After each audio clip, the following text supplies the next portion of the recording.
NSP ఓటీఆర్లో registration అయిపోయిన తర్వాత గూగుల్లోకి వెళ్ళి ఎన్ఎస్పి పోర్టల్ లాగిన్ అని క్లిక్ చేసిన తర్వాత వెబ్సైట్లోకి వెళ్ళి స్టూడెంట్స్ మీద క్లిక్ చేసి కిందకి స్క్రోల్ చేసి అప్లై ఫర్ స్కాలర్షిప్లో లాగిన్ కొట్టండి. లాగిన్ కొట్టిన తర్వాత మీ ఆధార్ నెంబర్ ఎంటర్ చేసి గెట్ ఓటీపీ కొట్టండి. మీ ఆధార్ నెంబర్ ఏ మొబైల్కి అయితే లింక్ అయ్యిందో దానికి ఓటీపీ వస్తుంది. తర్వాత అప్లై ఫ్రెష్ మీద క్లిక్ చేసి కిందన 2 చెక్ బాక్స్ టిక్ పెట్టి ఐ అగ్రీ అయిన తర్వాత మీ domicile state, scholarship category post matric, తర్వాత అప్లై టైప్ ఏంటంటే స్కాలర్షిప్ అది కొట్టిన తర్వాత ప్రొసీడ్ చేసిన తర్వాత ఫిల్ అప్లికేషన్ మీద క్లిక్ చేస్తే మీ జనరల్ ఇన్ఫర్మేషన్ వస్తుంది. ఇక్కడ మీ సింగిల్ గర్ల్ చైల్డ్ దగ్గర మీకు బ్రదర్ ఉన్నా లేకపోతే ఎవరు లేకపోయినా మీరే సింగిల్గా ఉంటే ఎస్ అని పెట్టండి. మీకు ఇంకొక సిస్టర్ ఎవరైనా ఉంటే నో అని పెట్టండి. తర్వాత జనరల్ ఇన్ఫర్మేషన్ సక్సెస్ఫుల్లీ సేవ్ అయిపోయిన తర్వాత మీకు అకాడమిక్ డీటెయిల్స్ అడుగుతుంది. అకాడమిక్ డీటెయిల్స్తో ప్రజెంట్ కోర్స్ డీటెయిల్స్లో గెట్ ఇన్స్టిట్యూట్ దగ్గర కొడితే మీ డొమిసైల్ స్టేట్, డిస్ట్రిక్ట్, మీ ఇన్స్టిట్యూట్ని ఎంటర్ చేసి సెర్చ్ కొట్టండి.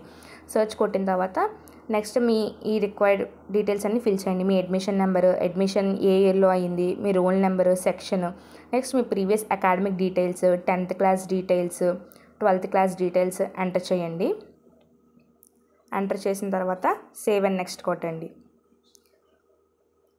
సేవ్ అండ్ నెక్స్ట్ కొట్టిన తర్వాత మీరు ప్రగతి స్కాలర్షిప్కి అప్లై చేస్తున్నారు కాబట్టి అది క్లిక్ చేసి సేవ్ అండ్ నెక్స్ట్ కొట్టండి.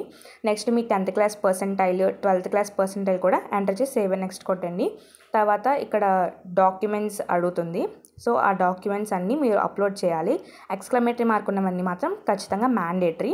మీరు అక్కడ ఏఐసిటి బోనఫైడ్ సర్టిఫికేట్ వాడు ప్రో ఫార్మాట్ ఇస్తాడు, దాన్ని డౌన్లోడ్ చేసుకొని ప్రింట్అవుట్ తీసుకోండి.